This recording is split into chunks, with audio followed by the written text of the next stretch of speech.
একদিন একটা গাধার কাছ থেকেও আমি বড় ধরনের শিক্ষা গ্রহণ করেছিলাম।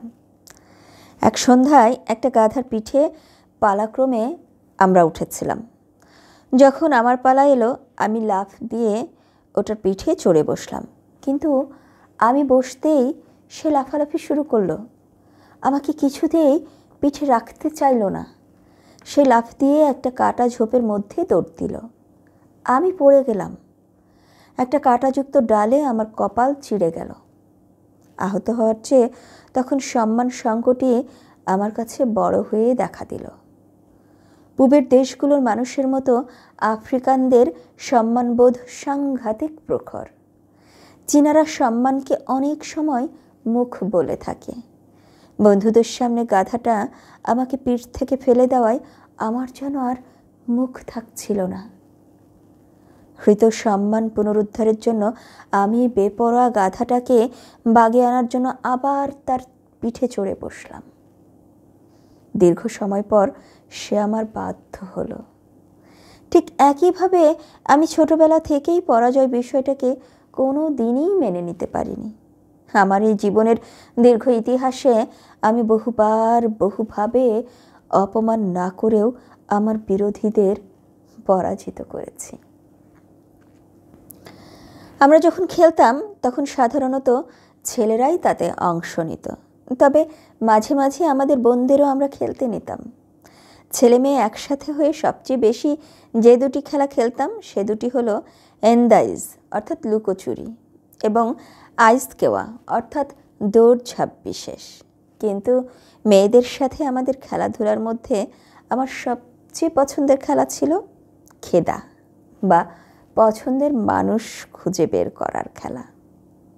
অন্য খেলার মতো এটাতে কোনো কঠিন নিয়ম কানুন ছিল না। আমাদের সমবয়সী সমান সংখ্যক মেয়েকে প্রথমে দাঁড় করানো হতো, তারপর তাদের প্রত্যেককে তার পছন্দের ছেলেকে বেছে নিতে বলা হতো। খেলার নিয়ম ছিল কোনো মেয়ে তার পছন্দের ছেলেকে বেছে নেওয়ার পর ওই দিন ছেলেটি তার দায়িত্ব নেবে। তার মূল দায়িত্ব হবে মেয়েটিকে ঠিকমতো বাড়িতে পৌঁছে দিয়ে আসা। একটি ছেলেকে একাধিক মেয়ে পছন্দ করতে পারত। মজার ব্যাপার হলো এ খেলায় অধিকাংশ ক্ষেত্রে মেয়েদের কাছে ছেলেরা বুদ্ধির মারপ্যাচে হেরে যেত। অনেক সময় মেয়েগুলো নিজেদের মধ্যে সলা পরামর্শ করে ছেলেদের মধ্যে সবচেয়ে যে গোবেচারা তাকে সবাই একসঙ্গে তাদের পছন্দের কথা বলতো। খেলার নিয়ম অনুযায়ী প্রত্যেককে তখন ওই ছেলেটির বাড়িতে পৌঁছে দিয়ে আসতে হতো। তখন মেয়েরা তাকে সারা পথ জ্বালিয়ে মারত। ছেলেদের মধ্যে যে খেলাটি সবচেয়ে জনপ্রিয় ও বিরচিত বলে গণ্য হতো তার নাম থিনটি। এই খেলাটির সঙ্গে যুদ্ধ কৌশলের যথেষ্ট সাদৃশ্য রয়েছে। এই খেলায় কয়েকশো মিটার পরপর উঁচু উঁচু খুঁটি অথবা লাঠি পোঁতা হতো। খেলায় অংশ নিত দুটি দল। প্রত্যেক দলের জন্য আলাদা আলাদা ধরনের খুঁটি নির্ধারিত ছিল। খেলোয়াড়দের কাজ ছিল দৌড়ে গিয়ে প্রতিপক্ষের খুঁটিগুলো উপড়ে মাটিতে ফেলে দেওয়া এবং নিজেদের খুঁটি প্রতিপক্ষের হাত থেকে রক্ষা করা। একটু বড় হওয়ার পরই আমরা প্রতিবেশী গ্রামের ছেলেদের নিয়ে বড় আকারের থিনটি ম্যাচের আয়োজন করতাম।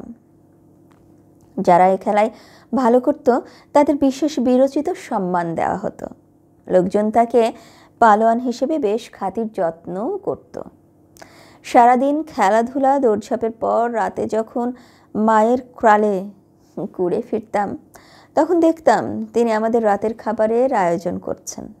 আমাদের বাবাকে একবার মাত্র ঝোসাবীরদের নায়কোচিত গল্প বলতে শুনেছিলাম, কিন্তু কোনো গ্রামে আসার পর মা রাতের খাওয়া শেষ হলে প্রতিদিন আমাদের ঘুম পাড়ানি গল্প বলতেন।